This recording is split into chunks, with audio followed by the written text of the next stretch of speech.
Bismillahirrahmanirrahim. Assalamualaikum warahmatullahi wabarakatuh. Kembali lagi di channel Edupedia Dodit. Pada kesempatan kali ini kembali lagi dengan saya Dodit Setiawan Santoso yang nantinya akan membahas mengenai salah satu materi yang akan kalian pelajari di kelas 10, yaitu tingkat SMA maupun SMK. Nah, pada kesempatan kali ini kita akan membahas mengenai salah satu materi yaitu teks eksposisi. Pada kesempatan sebelumnya, kita sudah membahas mengenai teks eksposisi dilihat dari pengertian, kemudian ciri-ciri dan jenis dari teks eksposisi itu sendiri. Nah, pada kesempatan atau video yang kedua ini, kita akan membahas atau melanjutkan dari video sebelumnya, yaitu tentang teks eksposisi, yang di dalamnya nanti kita akan mempelajari tentang struktur dan juga kebahasaan, sekaligus nanti kami akan berikan contoh untuk menganalisis struktur dan kebahasaan teks eksposisi yang kalian tempuh nanti. Oke, sebelum kita membahas materi inti, silahkan like, komen, dan subscribe video ini supaya video ini dapat bermanfaat untuk teman-teman yang lain. Oke, langsung ke pembahasan. Sebelum ke pembahasan inti mengenai struktur dan kebahasaan, ada baiknya kita bahas kembali atau review ulang mengenai pengertian dari teks atau teks eksposisi atau karangan eksposisi. Karangan eksposisi atau teks eksposisi adalah teks yang bertujuan memaparkan informasi atau pengetahuan agar pembaca dapat menambah informasi atau pengetahuan tersebut. Jadi tujuan utamanya dari eksposisi yaitu menambah informasi atau pengetahuan dari pembacanya. Oke, lanjut ke pembahasan yang selanjutnya. Langsung ke pembahasan yang inti. Kita bahas terlebih dahulu mengenai struktur dari teks eksposisi. Bahwasanya struktur dari teks eksposisi itu ada 3, ya. 1, 2, dan 3. Apa itu yang struktur pertama? Struktur pertama yaitu tentang pernyataan umum, yang di dalamnya nanti berisi tentang pendapat, gagasan, dan keyakinan penulis. Ini biasanya istilahnya yaitu tesis. Tesis ya. Nah, ini saya berikan contoh untuk kutipan dari pernyataan umum yang ada di dalam sebuah teks. Ikan merupakan salah satu binatang yang biasa dipelihara masyarakat. Ikan sangat beragam mulai dari warna, jenis, juga harganya. Begitu pula dengan tujuan dan manfaat memelihara ikan. Manfaat memelihara ikan, nah ini tentang ikan, apa itu ikan? Nah, dijabarkan, kemudian ikan itu seperti apa, kemudian manfaatnya seperti apa. Nah, ini pernyataannya. Kemudian yang kedua, yaitu struktur argumentasi dan penjelasan argumentasi. Nah, di dalamnya ini berisi tentang uraian yang bersifat objektif atau pendapat seseorang, ya, yang berdasarkan objek yang menjadi acuannya. Kemudian uraian yang diperjelas dengan fakta dan dilengkapi dengan data. Nah, data yang diperlukan untuk melengkapi bisa dalam bentuk tabel, angka, kemudian diagram, dan sebagainya. Yang intinya ini untuk melengkapi dari penjelasan fakta yang diuraikan.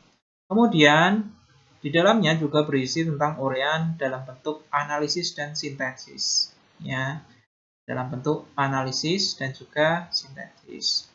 Nah, ini saya berikan dua contoh kutipan yang ada di dalam struktur yang kedua, yaitu argumentasi dan penjelasan argumentasi.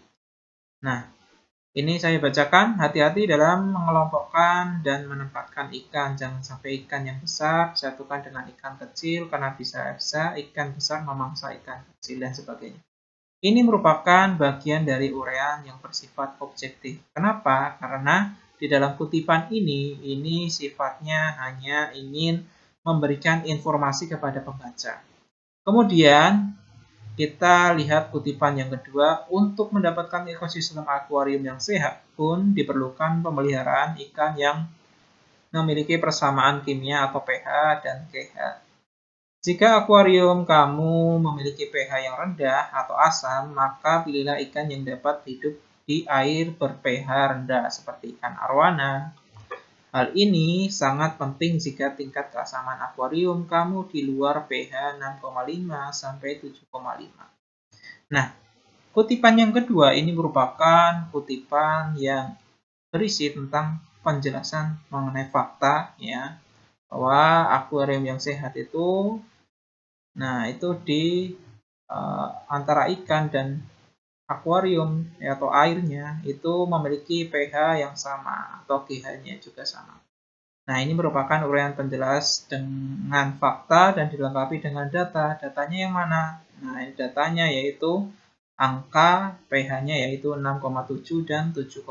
Ini merupakan sebuah data ya, data dari uraian yang dijelaskan.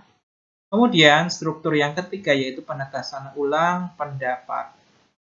Ya, dari pendapat yaitu di struktur kedua itu ditegaskan ulang pada struktur yang ketiga. Sebagai contoh, tak heranlah bagi orang yang mempunyai hobi memelihara ikan baik ikan air, tawar maupun air laut. Ya. Oke. Dari ketiga ini saya harap kalian paham bahwa struktur dari teks eksposisi itu ada 3, yaitu pernyataan umum yang isinya tentang pendapat atau gagasan atau keyakinan penulis. Kemudian yang kedua yaitu argumentasi atau pendapat dan penjelasan dari pendapat yang di dalamnya ini memberikan informasi, kemudian diperjelas dengan fakta yang ada data di dalamnya, kemudian ada analisis dari uraian yang disampaikan atau argumentasi yang disampaikan. Kemudian yang ketiga, struktur yang ketiga yaitu penegasan ulang pendapat. Oke, saya harap paham. Kita lanjut ke pembahasan yang selanjutnya. Pembahasan yang selanjutnya, kita beranjak ke pembahasan kaidah kebahasaan teks eksposisi.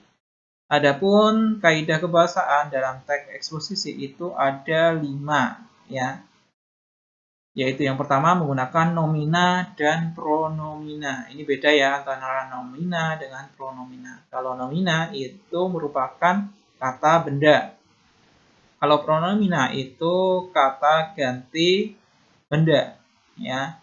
Nah, ini saya berikan contoh. Contoh nomina itu gambar, meja, rumah, dan sebagainya. Kalau dalam teks yang ikan tadi berarti ada ikan, air, dan sebagainya. Contoh nomina turunan. Ya. Ada nomina dasar, ada nomina turunan. Ya. Nomina turunan sebagai contoh pembelian, permainan, kekebalan, dan sebagainya. Kemudian contoh dari pronomina atau kata ganti itu dibagi menjadi 3, ada persona, ada penunjuk, ada penanya. Kalau persona, saya, engkau, dia, mereka. Kalau penunjuk ini, itu, sini, situ. Kalau penanya apa, siapa, mengapa, bagaimana, ya, dan sebagainya.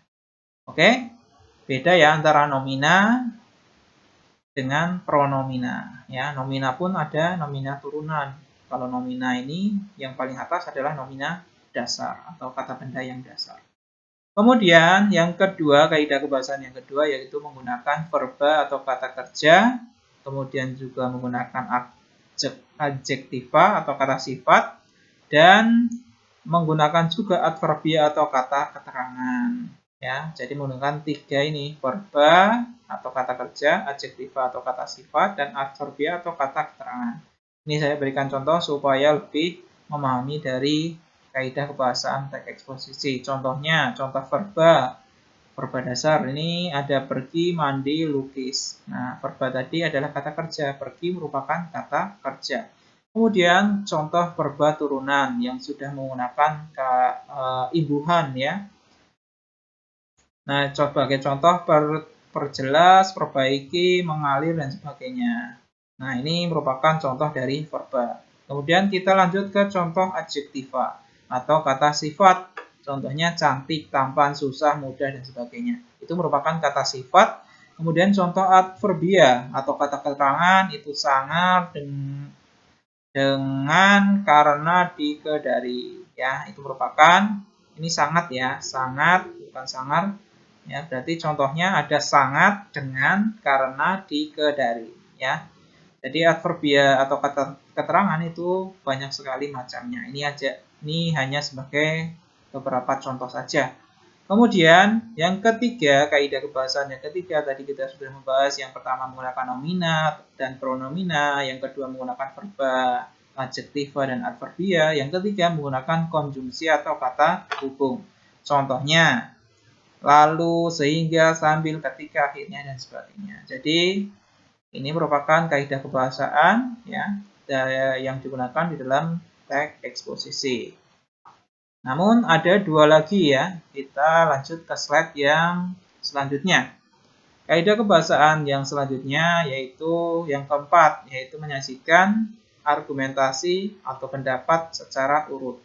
Ya, contohnya lemah, berarti argumentasinya kuat dan sebagainya. Ini kebalikannya ya, lemah, kuat, mudah, rumit dan sebagainya. Kemudian menyatakan sikap penulis. Pada bagian ini penulis menyatakan setuju atau tidak setuju. Ya, jadi di dalam kaidah kebahasaan itu juga akan adanya menyatakan sikap dari penulis. Ya, setuju apa tidak tentang eksposisi yang dibahas. Ya, jadi kita lihat dari strukturnya tadi, struktur kebahasaan. Yang pertama ada pernyataan umum, itu sama halnya dengan permasalahan yang dimunculkan. Kemudian yang kedua yaitu argumen atau pendapat tadi ya. Yang ketiga adalah penegasan ulang pendapat. Nah, kaitannya dengan menyatakan sikap penulis. Ya, jadi tidak semua dari eksposisi itu ada isi tentang menyatakan sikap penulis, yaitu menyatakan setuju atau tidak setuju. Oke, dari kaidah kebahasaan dan struktur saya harap paham ya. Kita lanjut ke contoh teks eksposisi. Ini sudah saya berikan contoh teks eksposisi berjudul perubahan kurikulum pendidikan di Indonesia. Nah, ini ada sekitar 1, 2, 3, 4, 5, 6 paragraf ya. Ini ada 2 slide ya. Panjang, cukup panjang. Ya. Ini menyangkut dengan perubahan kurikulum yang ada di Indonesia. Kurikulum 2006 kemudian diganti menjadi kurikulum 2013 ya. Langsung kita analisis ya. Dari struktur dulu, analisis struktur teks eksposisi tersebut ya. Perlu kita pahami bahwa tadi sudah dijelaskan bahwa struktur teks eksposisi itu ada 3, yaitu pernyataan umum, argumen atau penjelasan argumen, dan juga yang ketiga penegasan ulang pendapat. Nah, bukti dari pernyataan umum atau tesis ini terdapat pada paragraf 1 ya. Jadi pernyataan umum itu pasti ada di paragraf pertama ya. Kemudian argumen atau pendapat atau penjelasan pendapat yang di dalamnya ada data ya, data itu bisa berupa angka dan sebagainya. Nah, ini terdapat pada paragraf kedua sampai kelima ya. Kita lihat ulang. Paragraf kedua ya, ini paragraf pertama tadi mengenai struktur yang pertama yaitu pernyataan umum ya atau tesis ya. Jadi di sini merupakan awal pijakan dari permasalahan yang dimunculkan dari judul yang dituliskan di paling atas. Nah, yang paragraf kedua, 3, 4, 5 itu merupakan pendapat dari penulis itu sendiri. Kemudian paragraf yang terakhir itu merupakan penegasan ulang dari pendapat. Namun, ternyata banyak juga masyarakat yang menolak berlakunya kurikulum 2013 ini, perubahan kurikulum ini dianggap bla bla bla. Ya. Ini merupakan bagian dari penegasan ulang pendapatnya. Cirinya itu yang sudah dibahas di paragraf sebelumnya itu diulang kembali, ditegaskan kembali. Nah, itu merupakan bagian dari penegasan ulang pendapat. Oke, itu hasil analisis struktur teks eksposisi ya. Kita lanjut ke hasil analisis kaidah kebahasaan teks eksposisi. Tadi sudah dibahas bahwa kaidah kebahasaan itu ada berbagai macam. Yang pertama, menggunakan nomina pronomina. Ya. Nomina atau kata benda yang ada di dalam teks berjudul perubahan kurikulum di Indonesia tadi berarti nominanya atau kata bendanya adalah kurikulum, Indonesia, dunia, sekolah, dan sebagainya. Kemudian pronomina atau kata ganti, ini menggunakan ini, itu, dan sebagainya. Kemudian verba, adjektiva, dan adverbia yang digunakan dalam teks eksposisi berjudul perubahan kurikulum. Ya, ini verbanya yaitu mengalami, dipakai, ganti, berjalan, menjelaskan. Sedangkan adjektiva atau kata sifatnya, ini saya kutip dua kutipan dari teks ya. Pemerintah ingin menghasilkan anak bangsa Indonesia yang produktif, kreatif, dan afektif. Nah, yang merupakan adjektiva atau kata sifat ini salah satunya yaitu produktif, kreatif, dan afektif ya. Kemudian yang kedua membentuk karakter generasi berkualitas ya. Kata berkualitas merupakan kata sifat. Kemudian adverbia atau kata keterangan. Nah, di sini juga ada dua kutipan yang saya ambil dari teks tersebut, yaitu kata di mana dan sistem pendidikan Indonesia dewasa ini. Nah, ini merupakan kata keterangan. Kita lanjut ke pembahasan hasil analisis kaidah kebahasaan ya, mengenai konjungsi dan atau kata hubung. Sebagai contoh, konjungsi pertentangan ya. Walaupun tidak semua sekolah menggunakan kurikulum ini ya. Walaupun tidak itu merupakan konjungsi. Meskipun mata pelajaran yang akan diajar dibuat lebih senang, tetapi tingkat pengetahuan dan pemahaman bla bla ya. Itu merupakan konjungsi pertentangan juga ya, meskipun tetapi. Kemudian konjungsi penjelas, menjelaskan bahwa kurikulum 2013 diprioritaskan. Nah, menjelaskan ini merupakan konjungsi penjelas. Kemudian konjungsi sebab akibat namun secara terpisah sehingga, nah kata sehingga ini merupakan konjungsi sebab akibat. Oke, itu tadi pembahasan mengenai hasil analisis struktur dan kebahasaan. Tetapi perlu diketahui juga bahwa kaitannya dengan konjungsi atau kata hubung ini ada berbagai macam, yaitu konjungsi waktu, contohnya sesudah, setelah, sebelum, lalu, kemudian, setelah itu. Kemudian konjungsi gabungan, yaitu kata dan, serta, dengan. Konjungsi pembatasan, kecuali, selain, asal. Konjungsi tujuan, yaitu kata agar, supaya, untuk.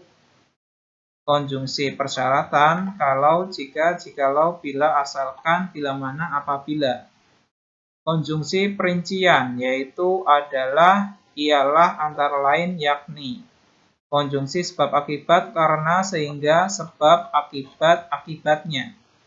Konjungsi pertentangan, tetapi, akan tetapi, namun, melainkan, sedangkan. Konjungsi pilihan atau konjungsi penegasan atau penguatan.